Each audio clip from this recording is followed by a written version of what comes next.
Welcome to College Admissions Toolbox, giving you the edge you need to get into the colleges of your dreams, with your host, Steve Schwartz. That's me.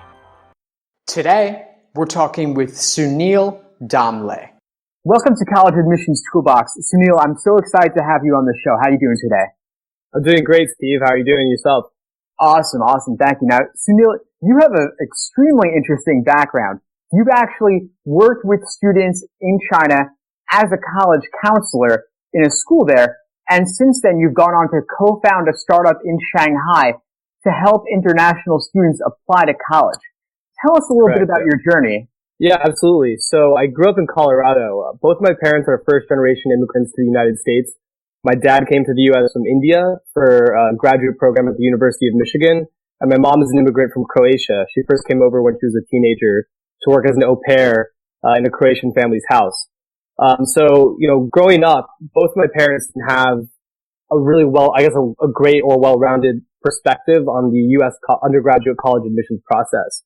And so, at the time, while I was applying to college, exactly have the best guidance, I guess you could say, at home. And, had it not been for my older brother who applied to me, I definitely would have been, pretty lost throughout the entire process.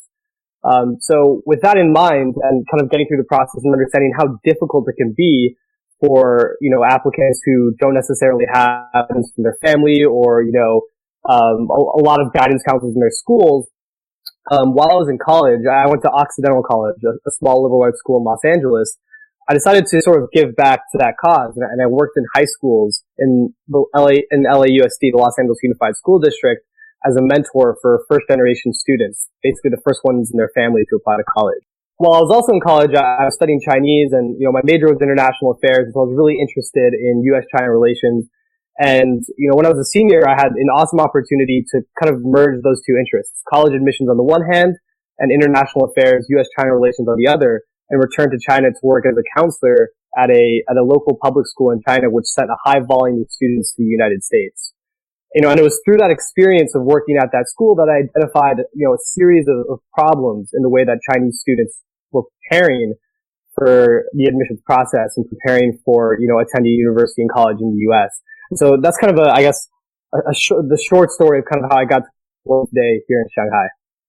What were some of the biggest problems you saw in the school you were working in as far as how the Chinese applicants were applying to these applying internationally to schools in the U.S., Canada, that sort of thing? Yeah. So, there were a few big ones. The first one was that a lot of the students, I guess, didn't necessarily understand the holistic admissions process. So they were sort of misinformed about the criteria that competitive, and selective universities use when evaluating applicants. And by that I mean that they were sort of, going off their SAT score and their GPA to try to determine where they were going to apply. They kind of saw it as, I kind of fit within this bracket of schools, within that are ranked, as such, and I'm only going to apply to schools in that bracket. Obviously, the biggest problem with that is that, schools are looking for fit and match. And so they're sort of missing out on the fit and match element and would apply to schools just based on their statistics and wouldn't get in because, they weren't able to convey fit and match. They weren't understanding that other half of the process besides the cold hard statistics. Another problem was where they were going to access their information. So, in the United States, there's obviously a lot of resources that students can utilize to gain information and insights into the college admissions process. But in China, because, for a variety of reasons, the biggest one is perhaps the Great Firewall, which blocks a lot of Western websites and resources here in China. And for that reason, a lot of Chinese students rely on Chinese resources, content created here in China, for sort of, their authoritative guidance on different aspects of the admissions process. And the problem with this is that a lot of these resources, aren't providing the best information and they're kind of guiding students down the wrong path. And so, I think those were the two big ones that I identified. Students also, spent way too much time investing into the test preparation process, and really just focusing, hours, in fact, at the school that I was working at, the senior threes, which would be, seniors, in the U.S. school system would leave school for 2 weeks in the fall and just miss class to study for the SAT. So in many ways, they were way too focused on just one small piece of the puzzle and not really understanding the rest of it to be successful in the process. It sounds like an enormous problem, the lack of access to information. What do you make of this focus on the standardized testing and the hard numbers emphasis in China as opposed to the lack of understanding of fit and match? Yeah, well, I think where you have to start, the focus on testing has been born out of.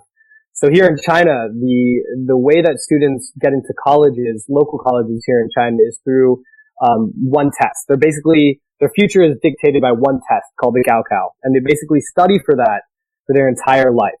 And that one score that they receive is going to determine whether they go to Tsinghua or Beida, the country's two top universities, or a lower tier university. And to a large extent, whether or not they go to one of those top schools or they go to a lower school is going to kind of dictate their success in the future, because most of the big companies, multinational corporations, etc., really only recruit out of the top, 5 to 10 schools here in China. And so, as a result of how the system works here in China, students sort of have this, I guess it's just kind of embedded within the education system that they have to sort of prepare for a test, and that it's all about a test, and it's all about that result on a test. And so, as a result of that, and as a result, I guess, of just a lack of education, we have this kind of focus on us, the exam. And so I think a big part of it is historical, and the way the education system is set up here in China. There's cultural context, and again, just a lack of understanding and a lack of information being disseminated about the fact that that's not the only and most important part of the process. Wow, that's really something. So it kind of seems like the domestic emphasis on the standardized testing, the focus on the numbers, is impacting how these applicants see the admission process when they're looking to go overseas to maybe North America or somewhere else, where fit and match, those soft extracurricular factors, the essays, are actually given a great deal of weight as well. Yeah, absolutely. And part of that is because a lot of times students who decide to study in the US, Canada, or the United Kingdom, wherever it might be, they don't really make that decision until high school. And so, in elementary school and middle school, where education systems and the curriculum are still set up to prepare students for the Gaokao, that's being internalized all throughout elementary school and middle school to focus on the exam. And so, yeah, you're absolutely right. I mean, it's just something that's deeply embedded into the educational culture, and that, it requires a lot of education and a lot of, increasing awareness of the students, to the holistic application process to change it. Sure. Now, nowadays, with Mentorverse, you're working privately with a lot of Chinese applicants. What are the steps that you would say to one of our listeners out there who's from China or another country where standardized tests are given such a great emphasis? What are the steps you would recommend to them in order to learn about some of those fit and match factors, and what would you recommend they do? Yeah, absolutely. I think that there's a lot of different things that one can do as a student in China. This could apply to really any international student where there is some barriers to access of information.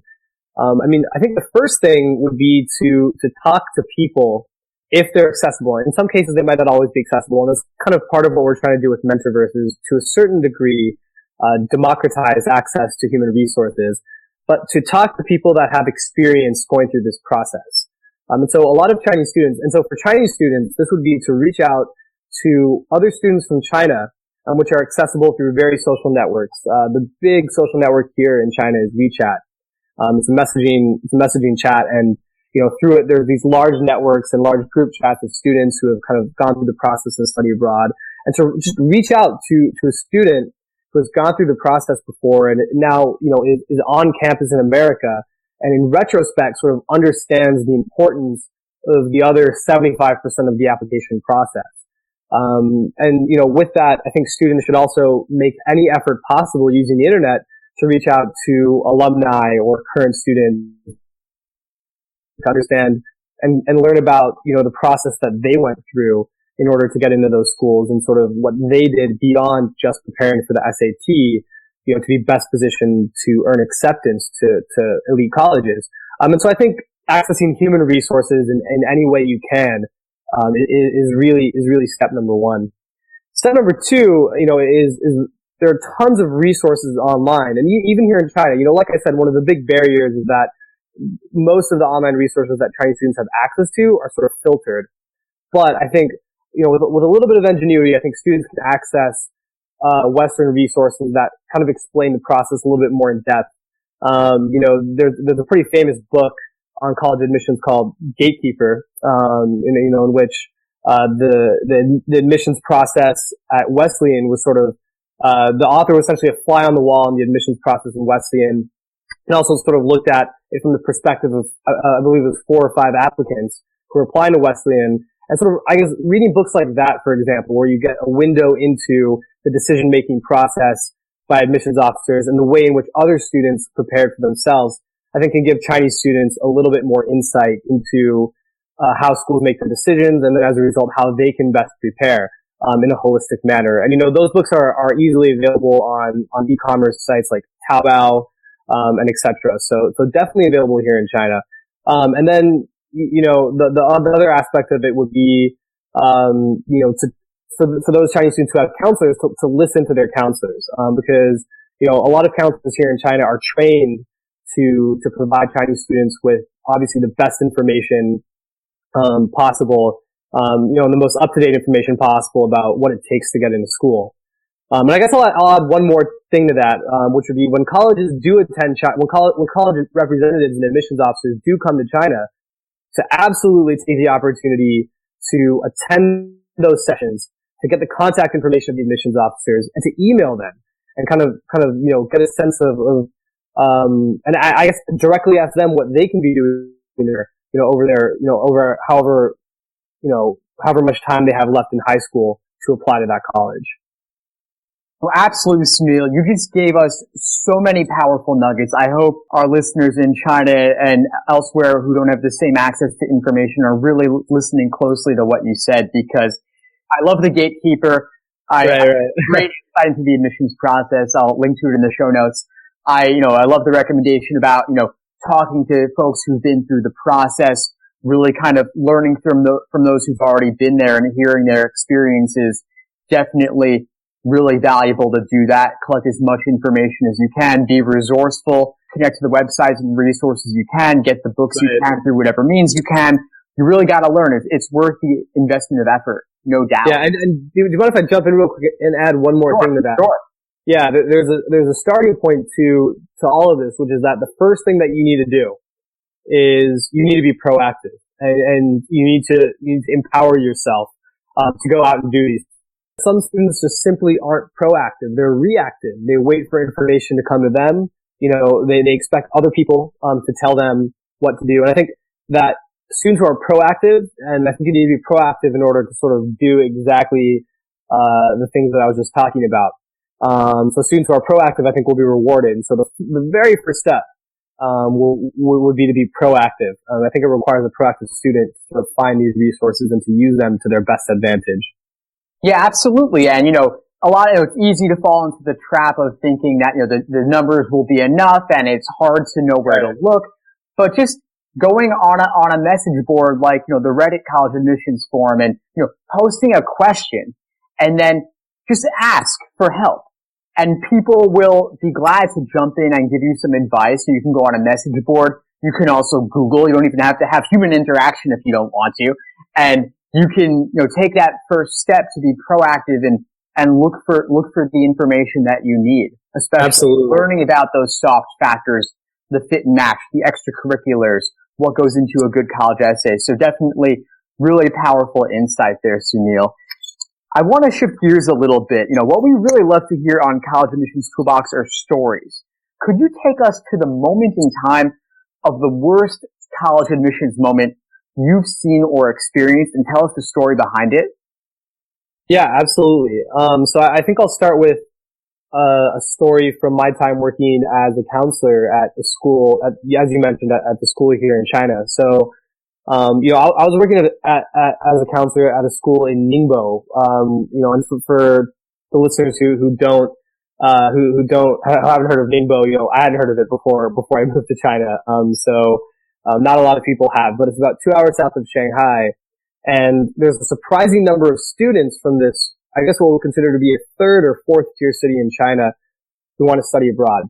However, because, studying abroad is very new from this particular region of China, I mean, it's really only just, begun to explode over the past 2 or 3 years, compared to Shanghai and Beijing and some of the more developed cities. Students have been studying abroad for the past decade or so.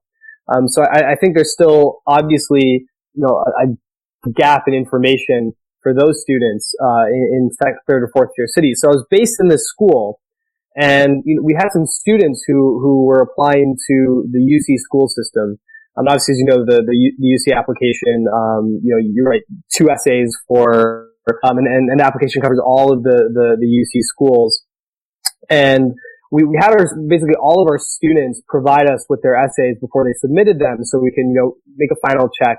For some of the students who are more motivated, we've been working on them, throughout the time prior to the application deadline. But some of the students just sort of gave us essays with a friend. And, what we found was that a few of our students, 2 of them, to be exact, had the exact same essay. And so basically what that meant, so we were reading through them, and we noticed that literally 95% of the essay, it was an answer to one of the UC questions. They were identical to one another. And so what we quickly realized was that both students had employed the same agency. And here in China, agencies are companies that will write essays for students and basically fabricate their entire applications. And so, both students at the same agency, write their essays, and that agency, hoping that, students wouldn't realize it, had wrote this almost literally an identical essay for them. So I have to say that was probably the worst admissions moment, I experienced working there. There was another moment with an applicant who had someone write his essay for him, and whoever wrote it for him got his gender wrong. And so at the end of that essay, there was a moment where sort of referring to his future, and it read, I want to become, a strong professional lady. And this was a male applicant, right? Yeah. So obviously, I think the worst admission, so, I mean, both of those are pretty bad in the sense that I think, there's a lot of lessons to be learned from that. But they're bad in the sense that I think they demonstrate, on macro level, a really big problem in international admissions, which is students who are having essays written for them, and in fact, their entire application constructed and built for them by outside companies. I think those 2 examples, and when we show them to the students, kind of explain to them what the problems are, were awesome learning moments. So there were worse admissions moments in the sense that, obviously they're comical, but they also showed kind of one of the bad things that's going on in international admissions. But there were also learning moments. So I think, that there was obviously a silver lining to it. But I guess, that's just a little nugget of some of the things that you see working in admissions out here in China. Oh, that's really something. Well, I gotta say, those students, are really lucky that you were there to catch those errors. I mean, not all students are that lucky. No, I mean, they probably didn't deserve that. They probably deserved to get caught. I know the culture over there can be a little bit different sometimes, but at the end of the day, you know you're supposed to write your own essay. But this isn't only a risk for students overseas in China. If you're an American student, you hire some company to write an essay for you. They might send the same essay to a dozen people. But once they've got their money, what are you going to do? Months later, you get denied. You don't know why. You hire an agency, and then they sell the same essay to 2 different applicants, both of whom are applying to the exact same college. That admissions reader might catch that.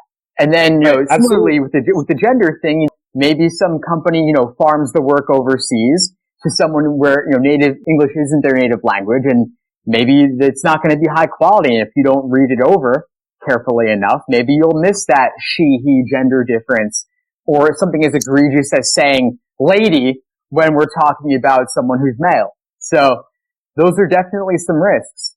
You got to write your own essay, no question about it. Right, absolutely. I mean, you come across as more authentic, and really that, the college admissions process is about finding and articulating your own identity.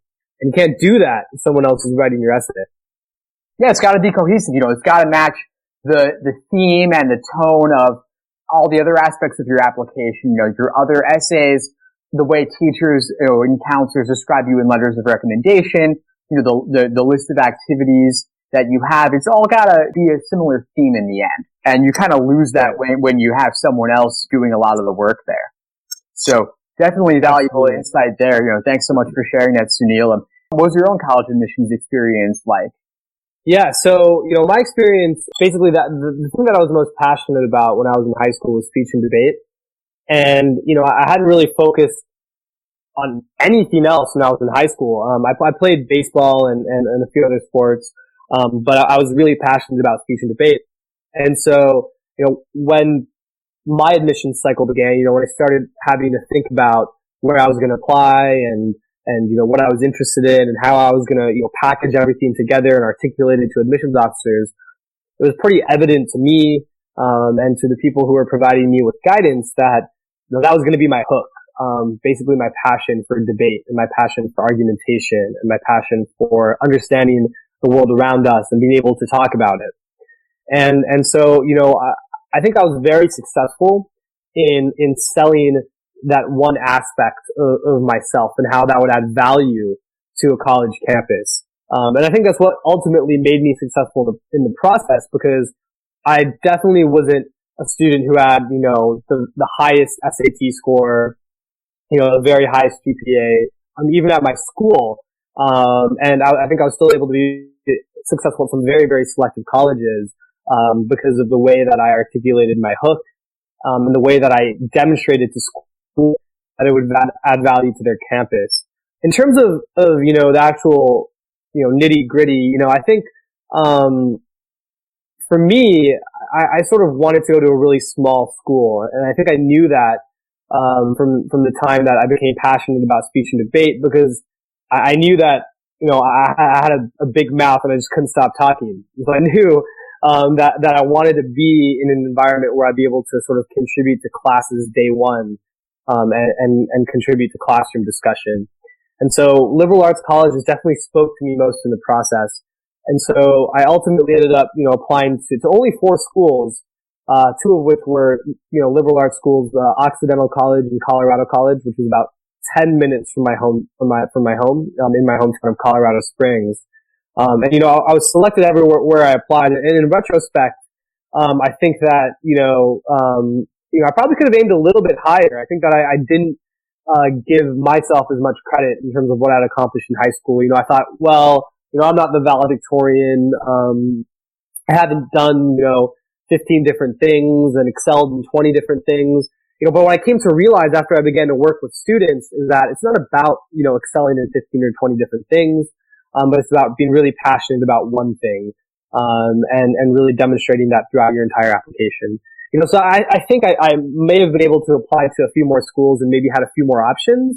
And maybe I did limit myself, but I don't regret my decision to go where I went at all. No, absolutely. I mean, you ended up being happy, you're successful, it all worked out in the end. But absolutely, the colleges don't just want students who got 2400s and are valedictorian. They want also people who are going to be interesting to interact with. You don't want people you'd be afraid to be stuck in an elevator with because you'd have nothing to say. You want someone with an interesting background, passion, and certainly speech and debate would definitely speak well to that. You ended up happy, you ended up successful, but absolutely, I think you would have made a compelling applicant at some higher ranked schools should you have wanted to go to those schools. And and you don't want to undersell yourself. Yeah, exactly. And that would have just given me more options. And I think probably we were talking about worst moments. Let me just transition to a really wonderful moment I had in the process. Sure. To sort of leave it on that note. When I got my acceptance letter from Colorado College, the one thing that I remember, and I think I still have this somewhere in my house back in Colorado. I think definitely my mom or my dad kept it for me, but it was a handwritten note from the admissions officer, I guess the dean of admissions, basically saying that it was my passion for speech and debate that really shined through in the application and really gave them a sense of what I would bring to their campus, and sort of seeing and understanding, wow, my commitment to something I was very passionate about really did pay off.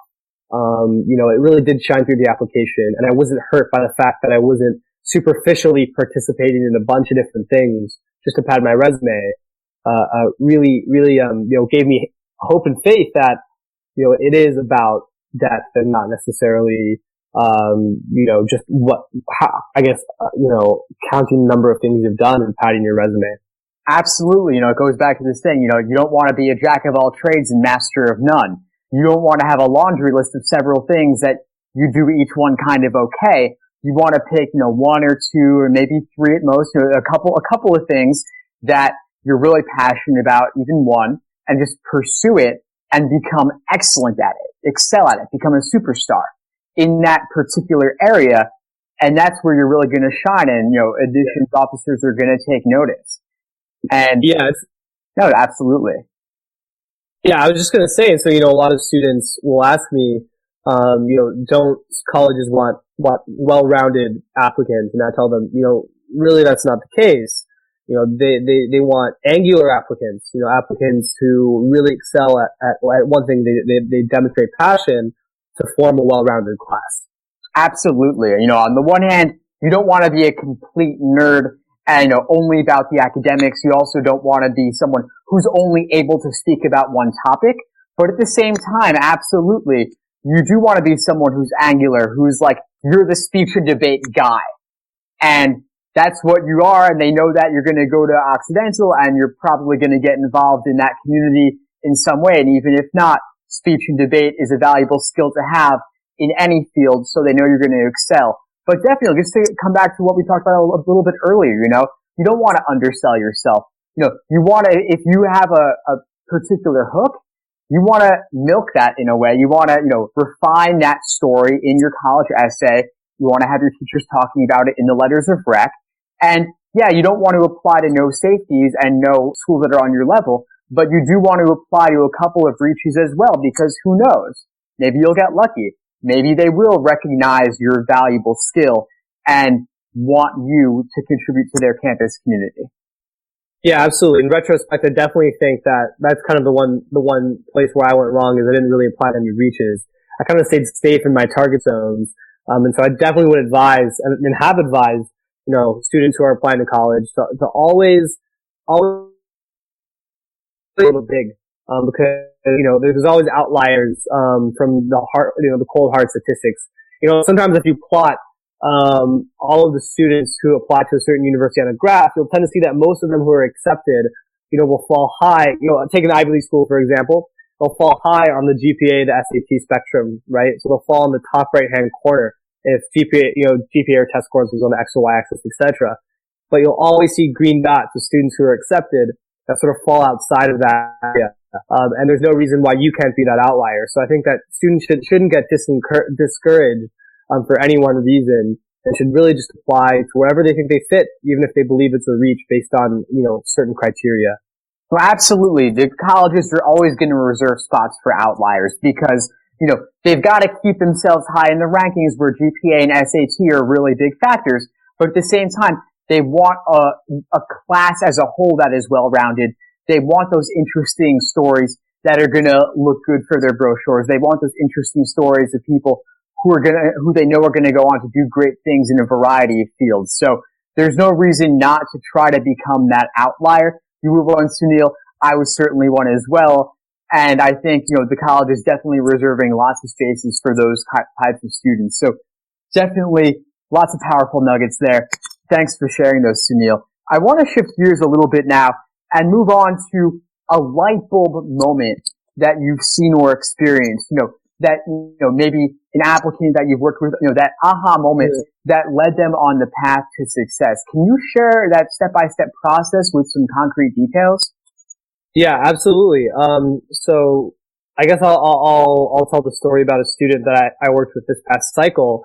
But one of the things that I really, tend to emphasize when I work with students is to look at the histories of the colleges that they apply to, because oftentimes what you'll find is embedded within those histories is, the ethos of the college and what they look for in students. And so, a great example is, a student I worked with who was applying to Cornell. And before, he was applying to Cornell, or before we started working on his Cornell supplement, and on his Cornell, the Cornell aspect of his application, he was really struggling to think of ideas for his essay, think of what he was going to write about, how he was going to articulate his fit. And then what we decided to kind of go through the history of Cornell. Who were the two founders of and what do they represent to the college? And actually, one of the founders is Ezra Cornell, and actually the other names, I think it was Andrew Dixon. I can't quite remember. The name is escaping me right at the moment. But the point is that we looked at sort of who the founders were of the school and what they brought to the school. So Ezra Cornell was a farmer. And obviously Cornell is really well known for, its agriculture school, and for things like that. And so after going through sort of the ethos that the founders brought up, immediately identified, how he related to that, how he related to, the history of the school, bring on to kind of carry that legacy in each of their classes. And he immediately got idea to write an essay that sort of tied him to the history of the college and the founders of the college and some of the folklore of the college and some of the stories that students students on campus would tell about Cornell. And so I think educating him on the history of the school was really helpful. And another great example is UPenn and its founder Benjamin Franklin, the entrepreneurial spirit that school has. It's always churning out awesome entrepreneurs, people who have wonderful startups. And I think to know that, to know the essence of the school as it's told sort of the founding story of the school will help you in the admissions process and might give you that light bulb moment on the supplement and how you could approach that supplement. Wow, Sunil, so many knowledge bombs there. I can't believe it. Because even if you don't want to write your college essay in that way, so many schools are asking, why our school in particular? Why do you want to come to us? There's always room for that somewhere. And you can easily do a mini essay covering that. Show you've done your homework. Show that you want to really go to their school specifically and you're passionate about their school because, as you know, Sunil, like one of the ways that schools are ranked is based on their yield. How many students who are accepted choose to end up saying, yes, I will go to your school. Right. And so if you can convince them that you really want to go to their school and if they take you, you'll choose them and not one of the other handful of schools that might take you, that's going to increase your odds from the beginning. So definitely doing that research, poking around the website, super valuable. Yeah, and you know what? Just to add to that, just a little bit. At the end of the day, the people who are making the decisions in admissions offices, they might not tell you this, but the reality of the matter is that their jobs are sort of evaluated on the admit rate and the yield rate, right? So is the admit rate going down and are they increasing? Because that's what makes them more selective. And the way that they can increase the yield is ensure that they're bringing students who demonstrate fit and who are likely to attend the school. And so that's why there's sort of a natural incentive for them to admit students they feel like are going to attend the college. Absolutely. You've got to look at, the unique attributes of that school, the school's unique characteristics, and be prepared to talk about those a bit in one of your essays if you can fit it in. And certainly, if you're having an interview, you've got to do that research as well. You don't want to come across as clueless about a major aspect of the university or college you're applying to and then look like you haven't done your homework and that you don't really care about their school in particular. It's going to come across. You get caught. Absolutely. And just another thing to add to that, in my discussions with some admissions officers, oftentimes they feel like the supplement essays, so your answers to supplement questions, are actually more important than your personal statement. And so as a result of that, students, I think a lot of times will like leave their supplement till the last few days before they're turning in their applications and have spent months working on their personal statement. But I think in many ways, students need to focus more on their supplement. And I think one of the ways to find an aha moment, on the supplement is to look into the history of the school and to look into the founding principles. No, absolutely. It's a great tip. The supplemental essays, they're the questions that the schools care about so much that they bothered to make a separate essay about it instead of just relying on the Common App. Those are the questions that are often going to reflect the themes and values of the school. And I know it's a lot of extra work to write all these supplemental essays when you're already working on the Common App essay and a million other things. But keep in mind that you still might be able to reuse some of what you write for one supplemental essay for one college in another college's supplemental essay. I know I did that. There's ways to make it work and still answer their questions. Absolutely. Absolutely. Definitely. So definitely some good tips there. Thanks, Sunil. I want to shift gears now, move into the lightning round, where I'm going to ask you some rapid fire questions. You give me some rapid fire responses. Are you ready? Perfect. I'm ready to go. Awesome. All right. Sunil, what's your number one piece of advice for the college admissions process? Be proactive, not reactive. Reach out to as many people as possible. Reach out to professors. Reach out to admissions officers. Don't leave any stone unturned. Let me put it that way. Absolutely. Be proactive. Share one habit that you believe contributes to college admissions success. One habit. Reading, I think. Try to read a new book that relates to something you're interested in. Once a month. I mean, maybe not that because a lot of students are really busy with school reading, but just try to read outside of what you're assigned for in school, because the knowledge that you gain from those books is going to, is going to help you in the application process and in showing your passions and, them coming across in the application. Absolutely. It also makes you a better writer. Yep. Absolutely. That's good. That's a great point as well. What's one online college admissions resource that you absolutely love? Yeah, so right now, I mean, there's some awesome, obviously there's been this gigantic wave of innovation in technology in Silicon Valley, and I think there's been a lot of really cool startups that are now emerging in the admissions space that are using technology to help students find where they fit in and to help them raise scholarship money. And so I'll mention a few. One is raise.me, and raise.me, so that's raise, is, basically allows you to earn scholarship money for your achievements throughout high school. And so just a quick example of that would be, you make the varsity basketball team, someone gives you $1,000 that you can put towards your college education. Really, really neat model. There's another one called Admittedly, which uses kind of quizzes and games. So a really, engaging way to help you find what schools fit you. So I guess resources that sort of utilize technology to help students in a variety of different ways are resources that I'm absolutely in love with right now. Those both sound great, and we're definitely going to link to them in the show notes. Yeah, Thanks for sharing those. What's one book that you believe no college applicant should be without? Yeah, so I mentioned Gatekeeper earlier in our conversation. I'll take a little bit of a unique approach to this answer, since I already mentioned one book that's directly related to admissions. I'll go ahead and say the one book that no college application should be without is based on what that applicant is passionate about. So whatever is, the foremost piece of reading in the field that they love. So for me, when I was in high school, obviously loving speech and debate and politics, I read The World is Flat by Thomas Friedman. And it was the information and insights I gained from that book that actually really helped me a ton in the application process. Because obviously, like you said, it makes you a better writer, but it also helps you understand your passion more, and you're able to articulate that. And I think that'll come through in the application.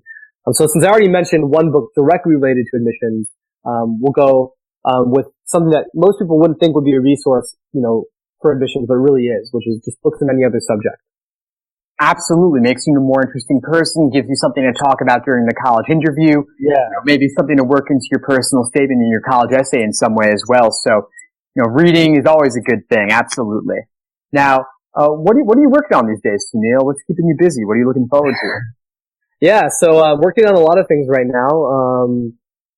We have, as you mentioned in the introduction, I'm currently co-founding a startup called Mentorverse.us. And we'll link that, I guess, in the notes as well.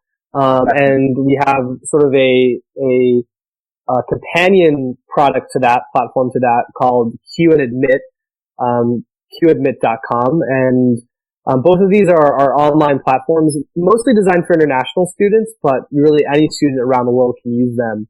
that are designed to democratize access to admissions resources for students and break down barriers. And so with Mentorverse, what we're doing is we are basically aggregating the best counselors, independent counselors all throughout the world, and putting them on one platform for students to discover, so that any student anywhere in the world, whether it's in Xi'an, China, which is a city, about 2 hours west of here in Shanghai, or, Accra, Ghana, or somewhere in Southeast Asia, they can get online and discover a counselor who matches their educational goals and can then work with them through the process, and hopefully inspire them to achieve, fulfill their potential. And then with Q and Admit, we're a Quora style, question and answer board where, verified admissions experts can answer student questions. And so students can, log in, register, ask questions, and then those questions are answered by admissions experts.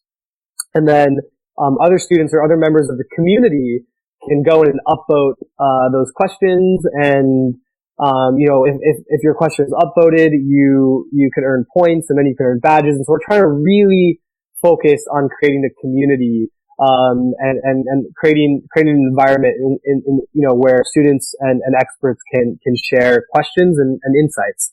And so that's what we're working on right now. There are a ton of resources in the US, and we kind of see, the resources that are made available and marketed to international students to be less in number. So that's why our focus is on international students, but we're definitely, because it's a technology platform, it's accessible to everyone. And so, that's what I'm really excited about. And, I'm just excited about, the ability to connect, people, places, and ideas in the admission space. No, absolutely. It sounds like you're working on some really exciting stuff. You'll have to keep us posted on it, and we'll definitely be linking in the show notes as well. Where can folks find you online, Sunil?